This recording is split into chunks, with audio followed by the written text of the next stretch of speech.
Olá, pessoal, uma boa tarde para vocês, tudo bem? Obrigado pela presença, obrigado por nos acompanhar cada sábado. E hoje nós estamos entrando em uma nova experiência, trabalhando com o livro Nisto Cremos. E hoje nós estamos indo para o estudo de número 7. Muito obrigado pela presença de vocês, muito obrigado pelos amigos que vocês têm convidado para estar aqui conosco. Ok, pessoal, nós tivemos aqui um problema de conexão, mas estamos aqui de volta, tá bom? E aí a tecnologia é assim mesmo e a gente passa por isso, tá legal? Então vamos lá. Como eu estava dizendo, muito obrigado aí a todos vocês pela presença, muito obrigado por estar aqui conosco, participando desse sábado maravilhoso em que nós nos unimos para conhecer um pouco mais de Bíblia e, claro, para conhecer aquilo que Deus tem para nós, a vontade dele para a nossa vida, tá bom? Muito obrigado. Nós vamos agora orar e vamos começar então o estudo de hoje, que é o número 7. Número 7, tá? Deixa eu só fechar aqui alguns olhos que ainda estão abertos e para a gente começar. Vamos lá. Ó Deus amado, obrigado por tua presença, obrigado por este sábado, obrigado pela maneira que o Senhor nos acolhe, que o Senhor nos aceita, e obrigado pela maneira poderosa que o Senhor nos transforma. Nesse momento em que nós vamos começar mais um estudo, que o nosso coração seja sensibilizado pela pessoa do Espírito Santo, que ele esteja aberto para te ouvir, que desse modo, ó Deus amado, tua vontade possa ser feita em nossa vida. Que o Senhor nos abençoe, nos guarde, nos faça entender aquilo que o Senhor tem para nós, em nome de Jesus. Amém. Vamos então, gente, para o tema de hoje, e o tema de hoje é um tema muito importante. Claro, todos os temas, como a gente sempre tem dito, são importantes, mas o tema de hoje também é um tema assim que é bom a gente compreender, porque o tema de hoje nos traz assim uma dignidade extraordinária, nos traz uma valorização cheia de significado, cheia de sentido e também cheia de propósito. Então, o tema de hoje é a doutrina do homem, tá? Então, quando nós estudamos agora o tema número 7, que se refere à natureza da humanidade. Então, a gente não pode, de forma alguma, começar de forma diferente, a não ser citando o que está em Gênesis, no capítulo número 1. Se você estiver com sua Bíblia, por favor, tome sua Bíblia e me acompanhe, por gentileza, em Gênesis capítulo número 1 e o versículo de número 26 e 27. Olha que coisa interessante. Diz assim: façamos o ser humano à nossa imagem, conforme a nossa semelhança. Tenha ele domínio sobre os peixes do mar, sobre as aves dos céus, sobre os animais domésticos, sobre a terra e sobre todos os animais que rastejam sobre a terra. Assim Deus criou, olha a palavra, criou o ser humano à sua imagem, a imagem de Deus o criou, o homem e a mulher os criou. Então, perceba bem aqui uma coisa que já fica muito clara aqui para a gente. Quando nós falamos de criação, quando nós falamos de origem do homem, essa origem que nós fazemos a conexão daquilo que o homem é, tanto na sua forma física como também no seu caráter, remonta à iniciativa de Deus, quando é colocado: façamos o ser humano à nossa imagem. Então, perceba aqui logo de cara que é um valor tremendo, aquele valor que Deus coloca no ser humano. Nós temos assim um valor enorme, enorme, que é justamente refletir em nós a imagem e semelhança de Deus.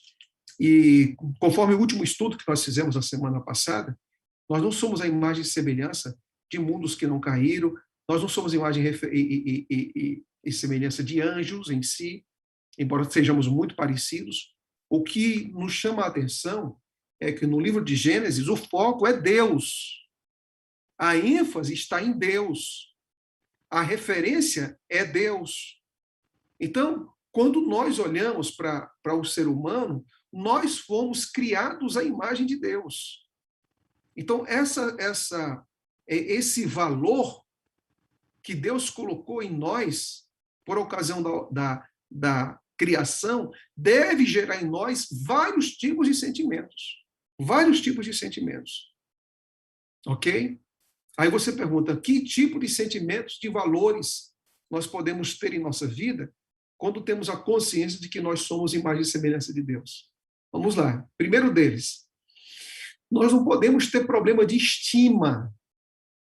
Estima, baixa autoestima. Ok? Baixa autoestima. Nós não podemos, assim, nos desvalorizar. Nós não podemos dizer que nós não temos importância. Nós não podemos dizer que somos insignificantes. No nosso padrão de imagem e semelhança está justamente ligado às digitais de Deus. Então, isso quer dizer que nós somos pessoas de valor. Eu não sei onde é que você procura valor para você mesmo. Eu não sei se você procura valor nas redes sociais, que hoje nós vivemos a época das imagens. As imagens que as pessoas querem são as imagens ali do corpo, do cabelo, dos olhos, para ser valorizado, para ser reconhecido. Não é esse tipo de valorização que a gente está falando aqui da Bíblia. Não é uma valorização midiática. Não é uma valorização porque você precisa ser cheio de carências e essas carências precisam ser supridas. Aí, então, a gente parte para relacionamentos, para, então, ser valorizados, recebemos um elogio, sermos, então, cuidados por uma pessoa, para, então, a gente se sentir que nós somos importantes. Também não é isso. E também nós não somos importantes a partir daquilo que nós possuímos. O dinheiro que temos, o bairro nobre que moramos, aí na cidade, o carro que está na garagem, o apartamento, o status diante da sociedade. Tudo isso são elementos que, em si, não precisam fortalecer a nossa autoimagem. A nossa imagem, ela não precisa de elementos externos para ser valorizada de forma humanista, como nós encontramos hoje. A nossa valorização, ela vem de Deus. O padrão, a referência do valor humano é Deus. É Ele que traz dignidade para você. Então, eu costumo dizer que a vida cristã é uma vida revolucionária. Por que a vida cristã é uma vida revolucionária? Porque ela nos dá dignidade. E como é que nós podemos encontrar dignidade entre tantas coisas? Nós somos imagem e semelhança de Deus. Então, você nunca, escuta o que eu vou te dizer, tem motivo de olhar-se no espelho e não se valorizar. Porque antes de você existir, Deus colocou o padrão mais elevado de valor que você tem. E o padrão mais elevado que você tem é você é imagem e semelhança de Deus. Ok? Então, vamos entender aqui algumas coisas de Gênesis capítulo número 1, versículo 26 em diante. Segunda coisa, quem é que é a imagem e semelhança de Deus? O homem e a mulher. É o que diz o texto na parte final do versículo 27. Então, quem é importante aos olhos de Deus? Aí nós entendemos que esses conceitos de, principalmente quando você vai para o Oriente Médio, né, em que a mulher é extremamente desvalorizada, que a mulher não recebe importância, de uma cultura milenar em que a mulher ela tem que servir ao marido, tem que servir os filhos e cuidar da casa, e que ela não tem importância nenhuma, praticamente, como ser humano, que não tem direito a dirigir, que não tem direito a voto, que não tem direito a trabalhar e tudo mais, simplesmente porque uma cultura destituída de uma valorização bíblica levou essas mulheres a perder seu valor e sua dignidade. Quando você vai para a Bíblia, homem e mulher, os dois são imagem de Deus. Os dois são imagem de Deus. Com papéis e com responsabilidades diferentes, mas os dois no mesmo padrão de igualdade e de valorização. Ok? E aqui eu vou abrir um parêntese. As pessoas acham que tem que entrar em movimentos feministas para declarar, para resgatar, para defender, para apoiar a valorização da mulher. Quer dizer que você não precisa disso. O que você precisa é ser cristão na prática, porque antes de qualquer valorização feminista para a mulher, nós já encontramos aqui nas Escrituras, antes de qualquer ideologia, a valorização mútua do homem e também da mulher. Por isso, quando você vai para a Bíblia, você vai ver que quando Deus faz o homem à imagem e semelhança dele, ele diz para os homens, para o homem e para a mulher agora, vocês têm que dominar agora, tá? Tenha ele domínio, quando fala ele domínio, está falando aqui da humanidade como um todo, sobre os peixes do mar, sobre as aves do céu, sobre os animais domésticos. Por que ter domínio? Porque Deus tem domínio. Então, o Deus que tem domínio diz agora para o ser humano, agora vocês têm domínio. Ok? O Deus que chama a existência depois diz para o homem, agora coloca o nome dos animais. Agora, quando ele cria o homem e a mulher, ele depois diz, no versículo 26, sejam fecundos, ou seja, se multipliquem. E aí, então, tem o domínio, versículo 28, sobre os peixes do mar, sobre as aves do céu e sobre todo o animal que rasteja sobre a terra. E assim segue. Então, o primeiro ponto aqui que eu quero destacar é: você é importante porque você é imagem e semelhança de Deus. Essa importância para o homem e para a mulher, e essa importância gera o homem a ter domínio. Agora, lembre-se de uma coisa: quando se fala de domínio, o domínio é para animais, é para coisas, para a terra. Quando Deus coloca o homem e a mulher, quando você abre em Gênesis capítulo número 2, aqui diz que no versículo no capítulo 2, versículo número 18, diz: o Senhor Deus disse ainda, não é bom que o homem esteja só, farei para ele uma auxiliadora que seja semelhante a ele. Agora, aqui vem os detalhes daquilo que está no capítulo 1, versículo 26 e 27, aí agora o capítulo 2 ele faz o detalhamento disso. Ou seja, falei uma auxiliadora. Por que a mulher é chamada de auxiliadora para o homem? Por quê? Por que a mulher é auxiliadora do homem? Porque o homem seria também um auxiliador da mulher. Ou seja, existe algo que nós chamamos aqui de mutualidade, algo mútuo, compromisso mútuo de um para com o outro. Agora, é interessante que nós vamos ver aqui que quando Deus coloca o homem e a mulher criados ali no jardim, os dois se auxiliam mutuamente. Os dois são imagem de Deus. Agora, um não deveria dominar o outro. Não existe isso, não existe domínio. O que existe é auxílio um do outro, dentro dessa parceria, dentro desse compromisso, dentro dessa unidade de papéis formada pelo próprio Criador. Então, esse é um ponto muito importante para a gente destacar aqui. Ok? Agora, quando nós olhamos para essa obra criadora, carregada de dignidade e de valorização, em que homem e mulher foram formados à imagem de Deus, nós devemos aqui perceber uma coisa: embora muitos creiam que o homem evoluiu de formas inferiores, e nós sabemos aí muito bem, né, que vem desde um caldo primordial até os nossos dias, de um animal em um processo de bilhões de anos, essa ideia não pode se harmonizar com a visão bíblica da natureza do homem. Por que não se harmoniza? Porque quando você vai para a visão bíblica, primeiro que imagine um acaso. O acaso, você tem um Big Bang, depois você tem um caldo primordial, assim declaram os cientistas, e desse caldo primordial, o homem vem, então, da água, depois ele se torna, então, uma espécie de anfíbio, depois ele se torna, então, um quadrúpede, depois ele se torna um bípede, e o resultado sou eu e você. Nós não acreditamos que nós sejamos frutos, de forma alguma, de um acaso. Na evolução existe o acaso. Na criação existe o propósito. Então, a pergunta é: nós somos frutos de quê? De acaso ou de propósito? Nós somos frutos de propósito.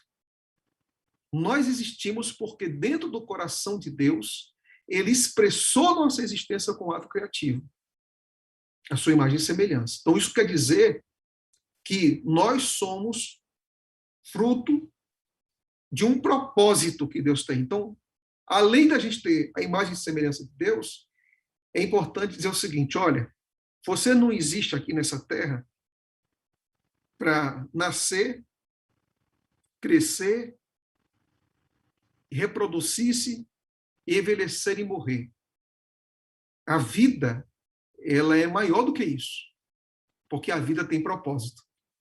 Então, coloque uma coisa na sua cabeça. Não importa os dias que você viva, não importam os anos que você terá pela frente.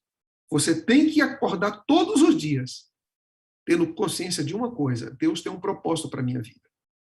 Eu não sou um acaso. Acaso é aquilo que a ideologia, que a compreensão evolucionista diz que eu sou. Ok? Segunda coisa. Se nós somos frutos de uma evolução, o processo evolutivo aponta para que o homem ele melhora, ele sai de um caldo primordial para se tornar essa complexidade de construção de arranha-céus, de aviões supersônicos, de turismo espacial. Então, isso quer dizer que nós estamos melhorando com o passar do tempo. Dentro da compreensão evolucionista, você está crescendo, você está melhorando. Mas dentro da compreensão cristã, não é isso que está acontecendo com você, e nem com a humanidade. Por quê? Porque dentro da referência criação e pecado, o ser humano ele não está progredindo moralmente. Até na sua saúde, ele não está progredindo, até na sua compreensão intelectual, não. O doutor Naor, deixa eu ver se eu estou com o livro aqui, não está perto de mim agora. O doutor Naor, ele fez alguns estudos interessantes, ele diz o seguinte: o homem de hoje não é mais inteligente do que o homem do passado. O que nós temos hoje é acúmulo de conhecimento. O homem do passado, que saiu das mãos de Deus, era extremamente intelectual, extremamente sábio, extremamente capaz. O que nós temos é um acúmulo de informação e de conhecimento de milênios. Mas isso não significa dizer que nós hoje estamos mais inteligentes. Nós hoje estamos mais inteligentes e mais capazes do que no passado. Além disso, quando nós pensamos nessa questão de evolução e criacionismo, nós também vamos chegar a uma conclusão muito simples, que na evolução, o seu destino é virar pó. Na criação, o nosso destino, porque tem que passar pela remissão, pela salvação, é vida eterna em Jesus Cristo. Então, existem vários paralelos comparativos que nós podemos fazer, porque o centro disso se encontra o propósito que Deus tem para nós. Adiantando um pouco. Na Bíblia, Deus aparece como o criador do homem, o criando a partir do pó da terra. Todos os animais foram criados segundo as suas espécies, mas o homem foi criado segundo a imagem de Deus. Atos 17, 26 diz: de um só, Deus fez toda a raça humana para habitar sobre a face da terra. E aí é importante, quero convidar agora para que você abra sua Bíblia no livro de Lucas. No livro de Lucas. E aí nós vamos para a parte que vai apontar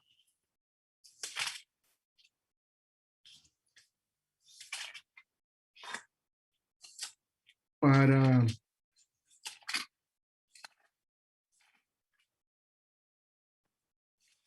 a genealogia de Jesus Cristo.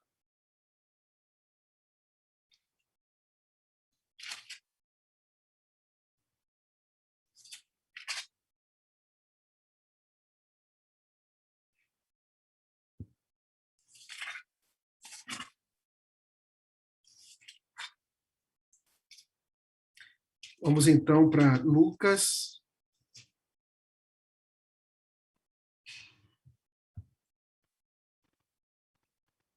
Só um instantezinho, por favor.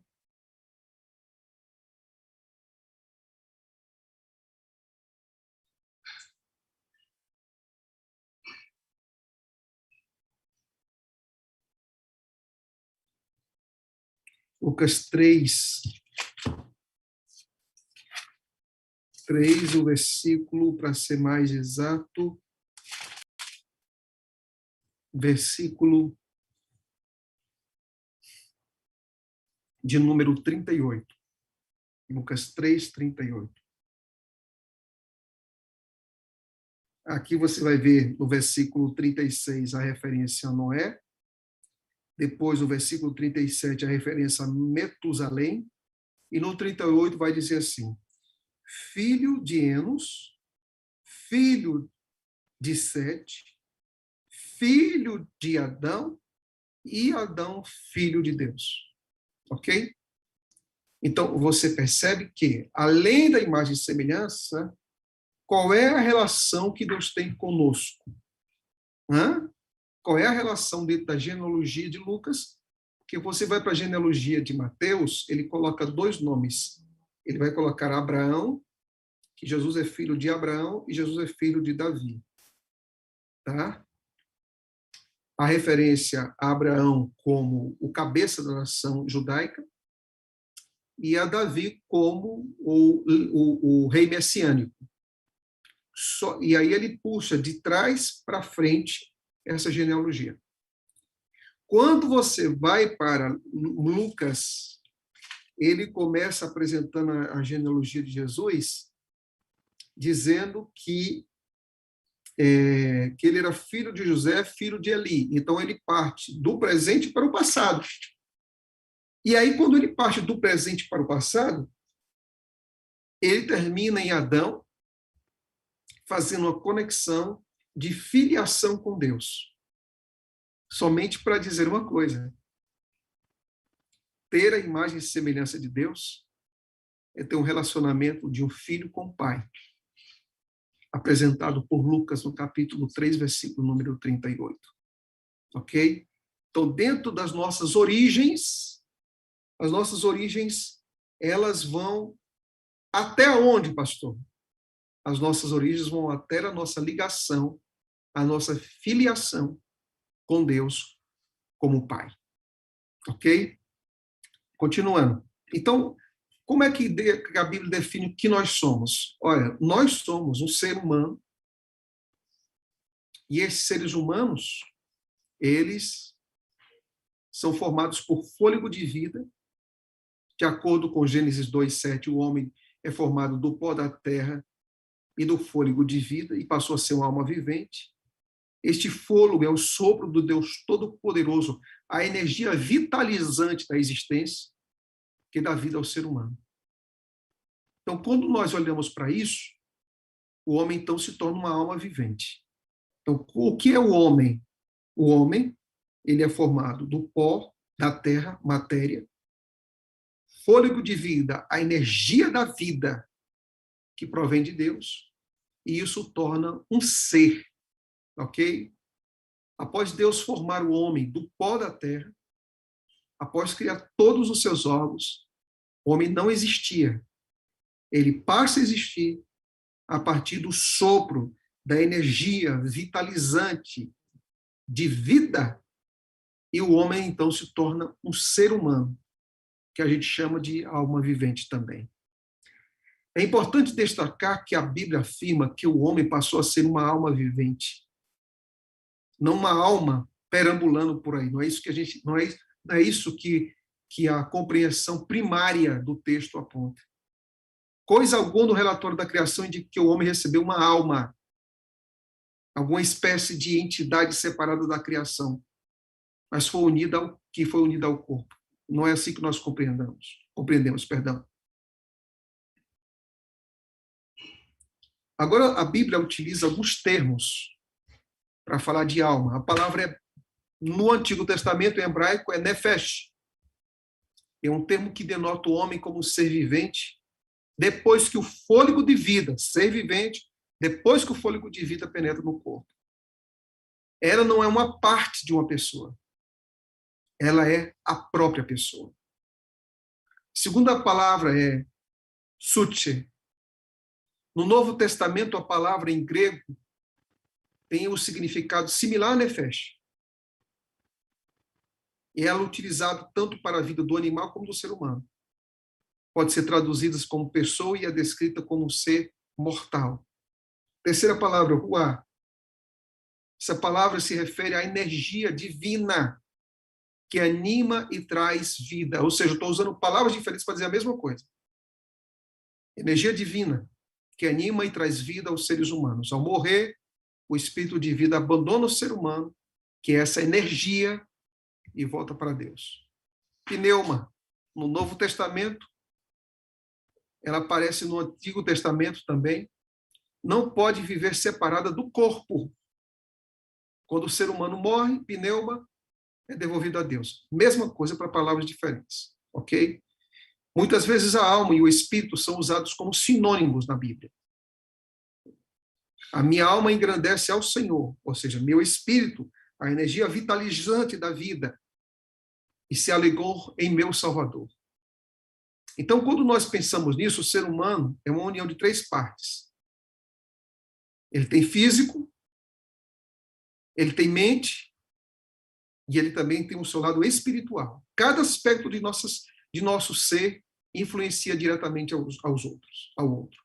Então, veja bem, quando nós olhamos para nós mesmos, nós vamos perceber por que nós temos o desejo de buscar a Deus, de falar com Deus. Porque nós fomos criados assim. Nós fomos criados para a comunhão, para relacionar-se com alguém que é superior a nós. O nome disso nós chamamos de quê? De espiritual. Nós temos uma capacidade mental. Nessa mente existem emoções, tristeza, alegria, paz, esperança, angústia, medo. Tudo isso afeta a nossa saúde mental. E nós também fomos feitos, dentro dessa composição inseparável, com mãos, pés, com corpo, com órgãos, para funcionar bem. O que é interessante é que nós somos indivisíveis. Indivisíveis, meus amigos. E se nós somos indivisíveis, pressupõe que aquilo que afeta uma parte do nosso corpo afeta a outra parte. E aí vem uma coisa. A nossa fé em Deus mexe com nossas emoções, trazendo equilíbrio, e mexe com o nosso corpo, trazendo saúde. Por quê? Porque são coisas inseparáveis. Dentro de uma concepção hebraica, a forma que os hebreus encaravam a vida, na mente deles, esse conhecimento de Deus, essa experiência da existência humana, não era dividida assim por compartimentos, como se nenhuma coisa tivesse a ver com outra. Não. Não. Quando você, por exemplo, você diz assim, pastor, mas o que o senhor quer dizer com isso? É isso aqui que eu quero dizer. Abra sua Bíblia em 1 Coríntios, capítulo 10.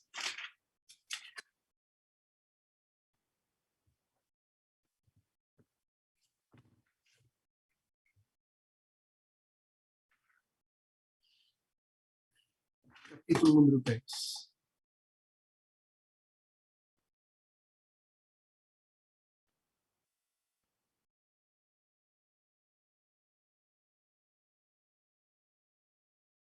Você vai encontrar aí, no versículo de número 31, Paulo vai deixar isso muito claro. Olha o que Paulo vai dizer. Paulo era judeu. Portanto, se vocês comem, ou bebem, ou fazem qualquer outra coisa, façam tudo para a glória de Deus. Então, perceba aqui que coisa interessante, que nessa área nessa experiência, tudo na vida eu posso glorificar a Deus. Então, essa ideia de você pensar o seguinte, olha só, a ideia de você pensar. O negócio é que Deus me criou, então eu vou para a igreja, vou ler Bíblia, vou buscar ao Senhor, porque é o meu lado espiritual. Mas eu vou comer de qualquer jeito. Vou comer muito, vou comer o que eu quero, vou ser intemperante na comida, na bebida, no cuidado do corpo. Não, não. Deus não te salvou, amigo, só uma parte da sua vida. Se você é a imagem e semelhança de Deus, Deus te fez por completo. Se o pecado atingiu você por completo, a redenção precisa alcançar você por completo. Então, isso quer dizer que quando Deus ele age em sua vida, ele age na sua vida. E aqui eu não vou dizer vida espiritual, porque na Bíblia não existe vida espiritual, tá, gente? O que existe na Bíblia é vida. Jesus nunca veio e disse assim, olha, eu vim para que vocês tivessem vida espiritual. Não, ele disse, eu vim para que vocês tivessem o quê? Vida. Porque vida não dá para separar. Então, quando Deus age em nossa vida, é o mesmo Deus que nos chama para adorar, que nos diz que a gente deve amá-lo de todo o coração, de toda a sua força, de toda a sua alma, de todo o seu entendimento. Então, isso afeta o quê? Todas as partes do nosso ser. Todas as partes do nosso ser. E aí Paulo diz, o que você fizer da vida, faça para glorificar a Deus. Avançando. Avançando. Quando você vai para 1 Tessalonicenses, no capítulo número 5, verso 2, diz assim, o mesmo Deus da paz vos santifique em quê, igreja? Hã? Vos santifique em quê? Em tudo. Em tudo. Essa visão dicotômica ou tricotômica do ser humano, que a gente vai dividindo tudo, não é bíblico. Santidade não afeta parte da sua vida. Santidade afeta toda a sua vida. Tudo que você é e tudo que você faz. Então, perceba aqui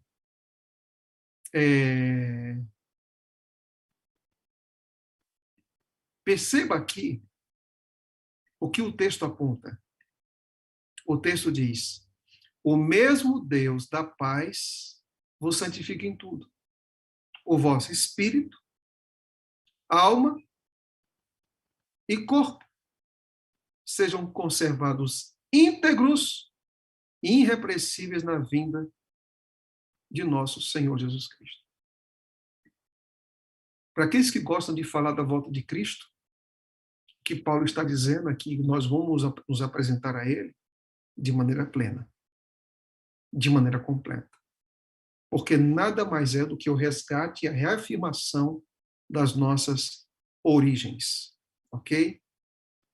Vamos lá. Adiantando mais um pouco aqui agora. O ser humano, em suas três dimensões, físico, moral, mental e espiritual, é a imagem de Deus. É assim que nós entendemos. Agora, nós sabemos que o ser humano caiu. Houve uma queda. Houve um tropeço, um tropeção.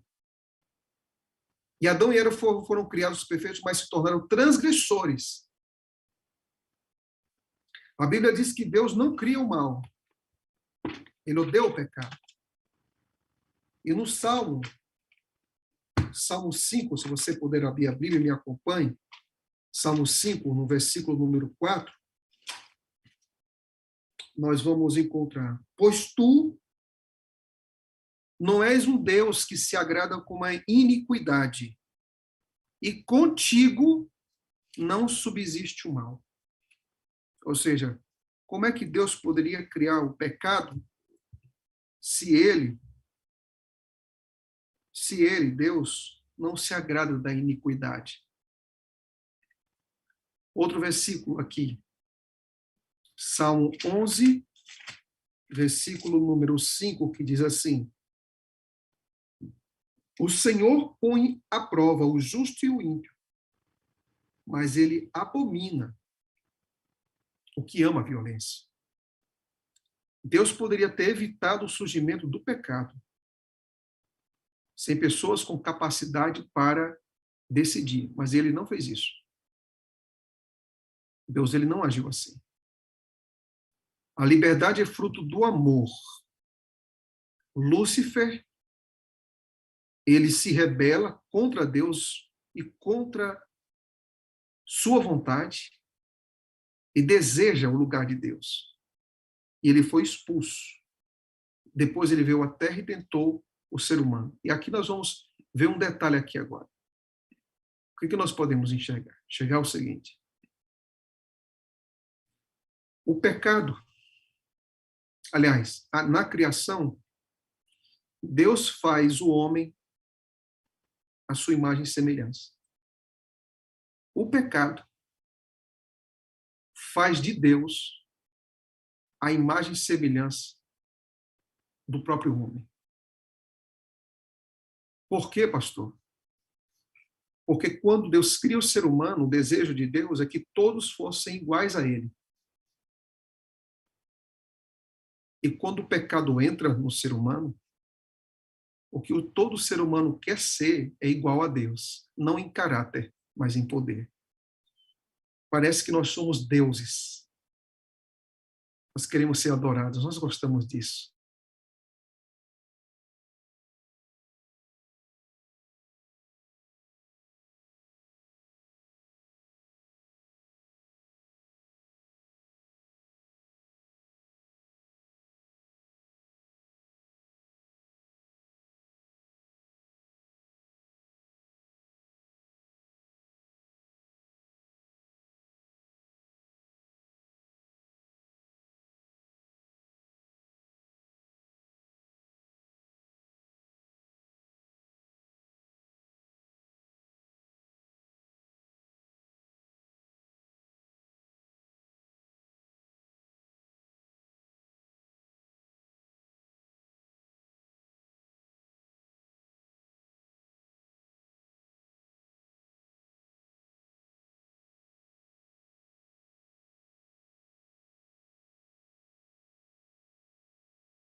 Assim mesmo, tá? Obrigado por perseverar, tá bom?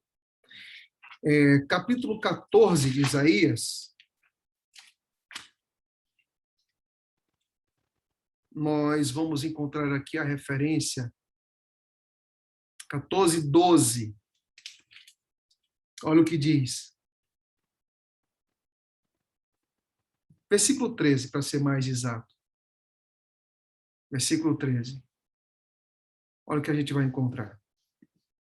Você dizia em seu coração: subirei ao céu, exaltarei meu trono. Acima das estrelas me assentarei no monte da congregação nas extremidades do norte. Eu subirei, eu estarei, eu serei, né? Agora, eu exaltarei o meu trono. Criatura não tem trono, gente. Quem tem trono é criador.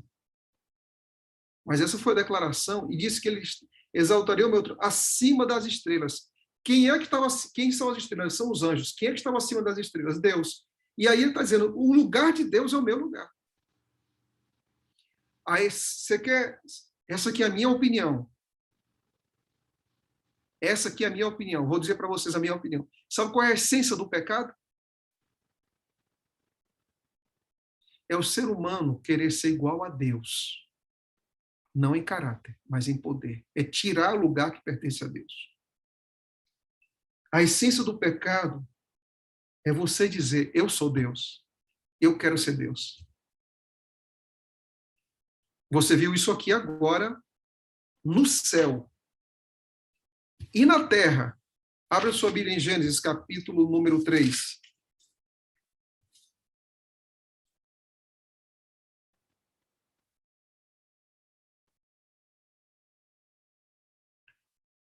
Versículo número 5. Olha o que Satanás diz para Adão e Eva. Para Eva, perdão. Porque Deus sabe que no dia em que dele comerem, os olhos de vocês se abrirão como Deus, vocês serão conhecedores do bem e do mal. O que Satanás colocou no coração de Eva? Se você comer, vocês serão como Deus.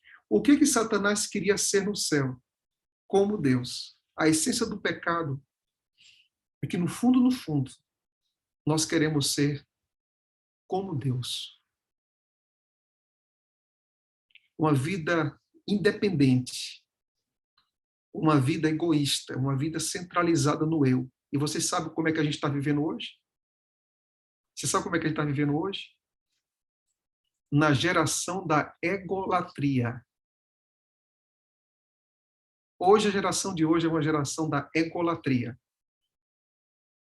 em que o ego ele é idolatrado e que a vontade do ser humano ela é imperiosa. Egolatria. Faça o que você quiser da sua vida para que você seja feliz. Isso afeta sexo, isso afeta o cuidado com o corpo, isso afeta a saúde mental, isso afeta nossas emoções, isso afeta nossa espiritualidade. E eu quero dizer o seguinte: hoje, as pessoas não estão vivendo mais diante de um ídolo de pau, de pedra. Elas estão hoje mergulhadas dentro de si mesmas da egolatria. O pecado, ele ressalta o nosso ego, e a vontade e o nosso desejo. E isso mancha, altera terrivelmente os planos de Deus para nós como Criador. E aí nós entramos num elemento que é a transgressão, que é o pecado, e a gente está aqui na origem, né? O casal percebe, de acordo com o texto lido, que eles estavam nus. Ao serem interrogados pela atitude, não assumiram a culpa pelos seus erros, e o Criador apresentou as consequências para a serpente, ao casal e à terra. Assim foi Adão e Eva que saíram nessa condição do paraíso. O que o pecado, então, coloca? É interessante que no livro Nisto Cremos, que é o livro que a gente está estudando, não dá para você estudar a natureza do homem sem entender que essa natureza está manchada pelo pecado. Sem entender que essa natureza foi feita em imagem e semelhança de Deus, mas que essa natureza hoje está infectada pelo pecado. E aí a gente tem que entender algumas coisas. O que o pecado produz em nós? Distância e culpa. O pecado não conhece nenhum tipo de neutralidade. Agora, o que Deus faz, então, para alcançar o ser humano? Apesar da queda, a semelhança divina não foi completamente extinta e ainda há esperança para o ser humano, que é o concerto da graça, que é aquilo que Cristo coloca dentro do jardim do Éden para resgatar o ser humano. Um concerto antes da criação divina já havia sido estabelecido para a raça humana, porque Deus ele queria fazer o quê com o ser humano? Queria salvar o ser humano. Aí a pergunta é, para esse resgate do ser humano, será que Deus já tinha feito uma provisão antes mesmo do homem cair? Abra sua Bíblia, perdão, em 1 Pedro, capítulo número 1. 1 Pedro, capítulo número 1. E nós vamos ver isso aqui agora.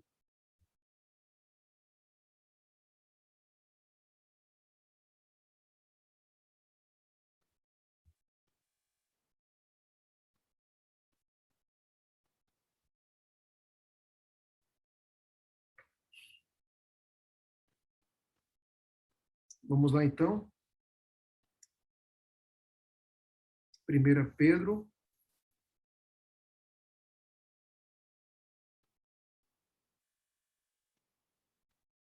capítulo número 1.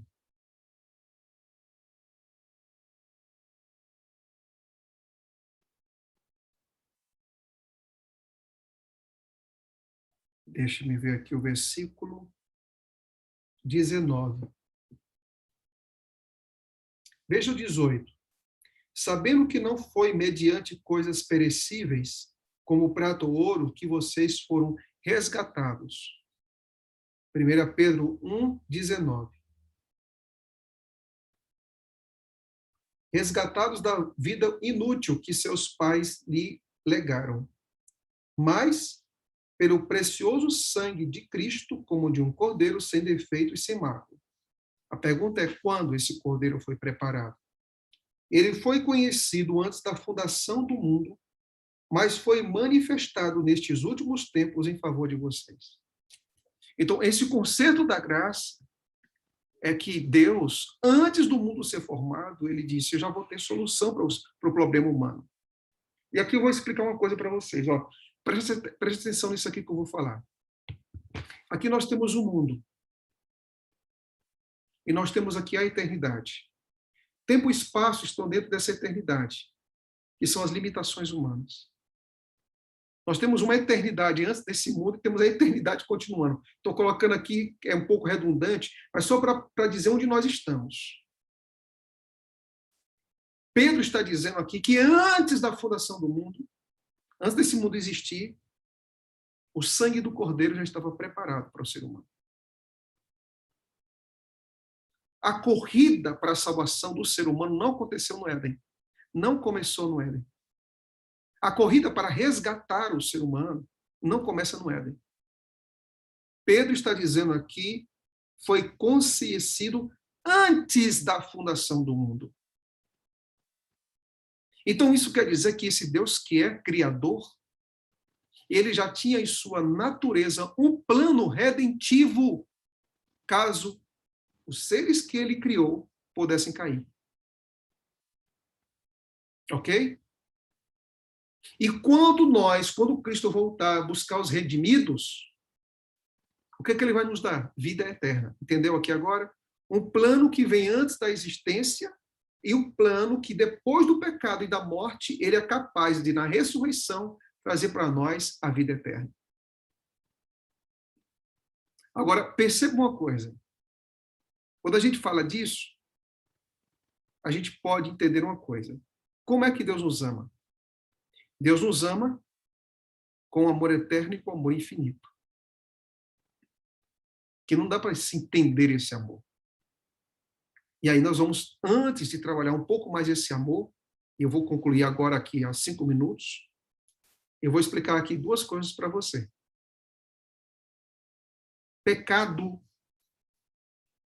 é aquilo que somente Deus pode administrar em nossa vida e apagar a nossa vida. Aí você tem que entender o seguinte: compreensão limitada de pecado. Compreensão limitada de pecado. Transgressão da lei é pecado. Isso é compreensão limitada do pecado. Ok? Então, quando você coloca o seguinte, o que é pecado, pastor? O que é pecado? É transgressão da lei? É. É transgressão da lei. Mas a pergunta é só isso? É só isso que é pecado? Não. Não. Então, dentro da compreensão correta, pecado são 2 coisas. 2 coisas. Pecado é tanto aquilo que você faz, transgressão da lei,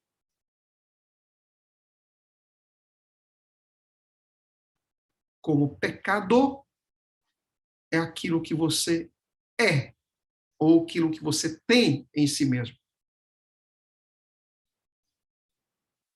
Ok? Então, quando nós estudamos o conceito de pecado, visão limitada,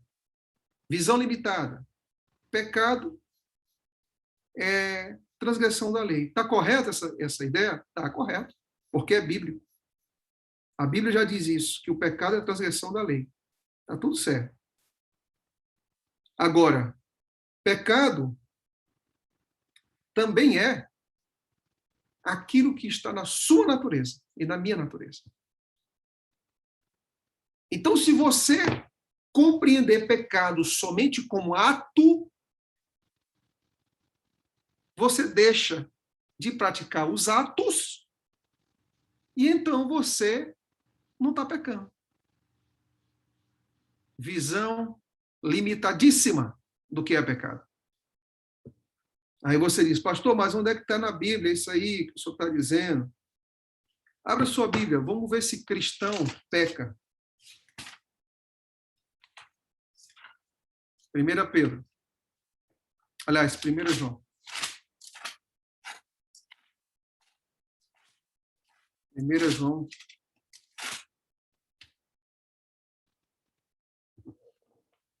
Quando você lê a Bíblia, não se apresse, tá? Entenda as palavras. Elas não estão ali por acaso. Capítulo 2 de João. Meus filhinhos. João estava querendo dizer o que aqui? Nós somos irmãos, nós somos famílias. Vocês conhecem a Cristo porque um dia eu falei de Jesus para vocês. Vocês são filhos meus na fé. Então é cristão escrevendo para cristão. E olha o que ele diz. Meus filhinhos, escrevo essas coisas para que vocês não pequem. Não pequem. Não faça do pecado um estilo de vida. Não faça do pecado um comportamento contínuo. Olha o que ele diz. Ele está falando de filhinhos, irmãos, de crentes na igreja. Mas, se alguém pecar, temos advogado junto ao Pai Jesus Cristo justo. Ele está dizendo o quê? Qual é o ideal? Não peque. Mas se pecar, ou seja, quer dizer que o pecado pode existir no crente? Pode, como um acidente, e não como estilo de vida.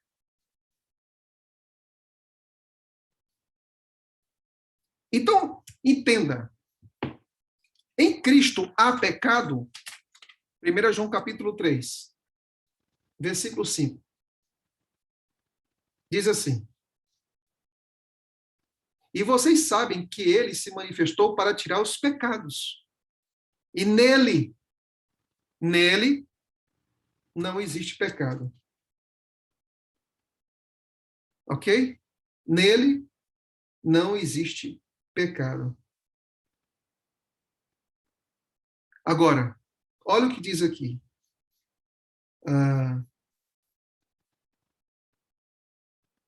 1 João, capítulo 5, versículo 16. Olha o que diz. Se alguém vê o seu irmão cometer pecado que não leva à morte, peraí, quer dizer que tem pecado que leva à morte, mas o pecado já não é transgressão da lei? Pedirá a Deus para a sua vida. E assim ele segue, né? Isso aos que cometem pecados que não levam à morte. Há pecados que levam à morte. E por esse, não digo que se deva pedir. Então, o que ele está dizendo aqui? Mas o pecado em si já não leva à morte? Ele está querendo dizer o seguinte: há pecados que levam à morte porque não se arrependem. E há pecados que não levam à morte porque existe o arrependimento. E aí eu quero dizer uma coisa para vocês. Quando Cristo ele veio salvar a mim e a você, Ele veio para nos tirar do império das trevas e do domínio do pecado. Mas a natureza pecaminosa, ela não morreu. Está aí dentro de você. E quer que eu diga uma coisa aqui? Bem sincera? Bem sincera, viu, irmão? Bem sincera, vamos lá, bem sincera. Se você olhar para dentro de você, você sabe que essa natureza está aí. Então pare de inventar teologia barata do perfeccionismo, viu? Quem é honesto a si mesmo e quem se deixa levar pela impressão do Espírito Santo, sabe muito bem quem é. Sabe muito bem que não é só pecado, é ato. Pecado é natureza. Miserável homem que sou. Se você tiver dúvida, eu coloco agora em suas mãos Romanos. E com isso eu vou encerrar, senão a gente vai fazer vigília. Romanos, capítulo número 7. Para mim, um dos textos mais esclarecedores da condição de que você e eu somos pecadores. Olha o que ele diz, Romanos 7. Olha o que Paulo fala. Versículo 14. Porque bem sabemos que a lei é espiritual. Eu, porém, sou carnal. Pega aí na sua Bíblia aí, marca isso aí. Marca aí, coloque na Bíblia que você é carnal. Aqui o Paulo está dizendo, eu sou carnal. Lucas é carnal. Coloca aí, você, Maria, José, Antônio, coloca aqui, ó. Eu sou carnal. Ok? Versículo 15. Porque nem mesmo compreendo o meu próprio modo de agir. Você compreende o seu próprio modo de agir? Eu não compreendo, não. Às vezes eu não compreendo, não. Então, bem-vindo ao time de Paulo, viu? Seja bem-vindo.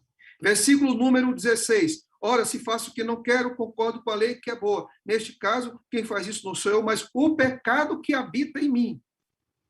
Ah, o pecado está onde? Habitando aonde? Em quem? Em quem? Bom, aí você segue, recomendo para você que você leia 1 João capítulo 3, Romanos capítulo número 7. Agora, o que acontece? Essa natureza está aqui. Pastor, e essa luta? Vai acabar quando, pastor? Quando é que essa luta vai acabar, pastor? Primeiro que a gente não vai estar no domínio do pecado. A gente não está no domínio do pecado. O pecado é um acidente, não é estilo de vida. Tá? Não é estilo de vida. Quando é que isso vai acabar? A gente vai crescer? Vai. A gente vai crescer, sim. Aqueles vulcões aqui explodindo dentro da gente, vai até quando? Até a volta de Cristo, vai. Mas vai estar sob o controle do Espírito Santo. Romanos número 8. A obra do Espírito Santo é que vai controlar isso. Agora, quando é que acaba? 1 Coríntios 15. Aí acaba. Aí vai acabar.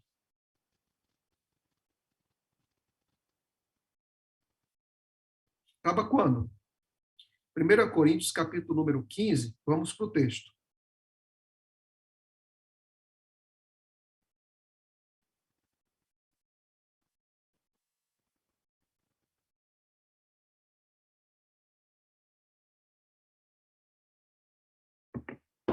Olha o que ele diz.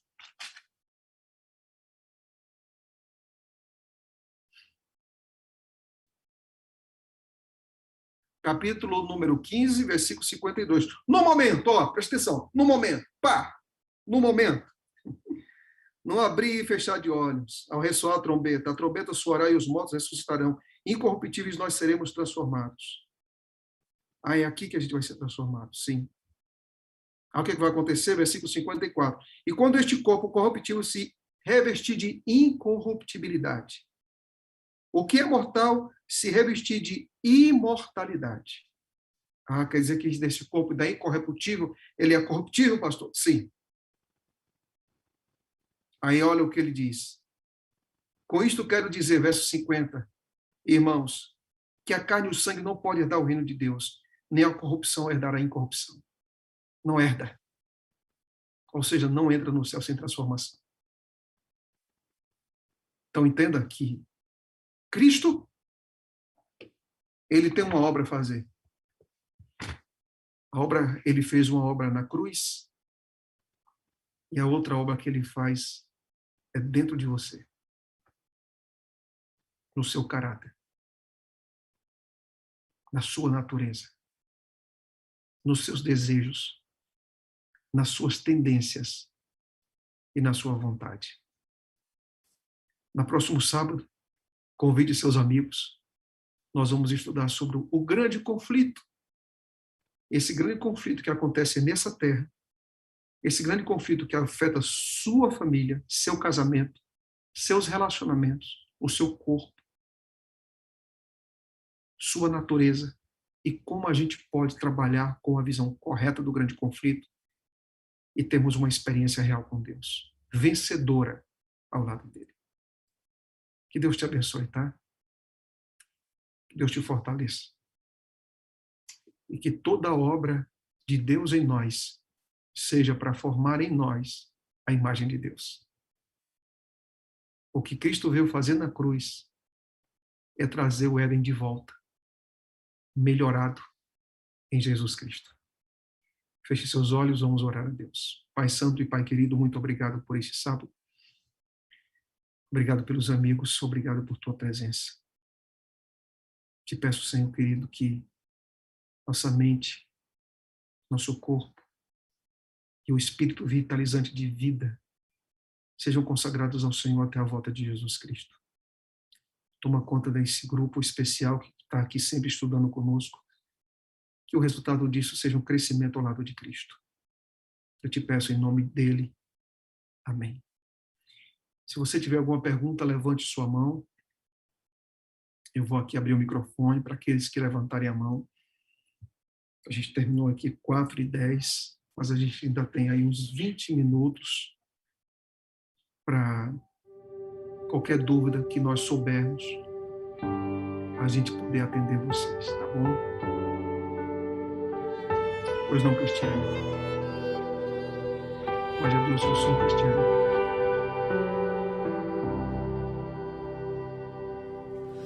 Mais importante que sonhar é entender teus planos, teus sonhos realizar. Hoje em espírito e verdade, nós te seguiremos sem olhar para trás. Então chegou a hora de unirmos a voz e o coração pulsar ardente em teu amor. Nos rendemos, nos rendemos. Chegou a hora de levantarmos a voz.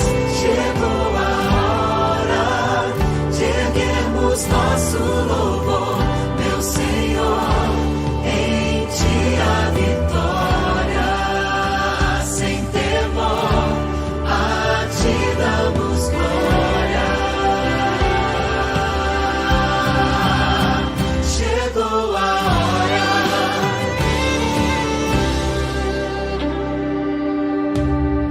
Deixamos tudo para trás, temos novo rumo e verdadeira paz.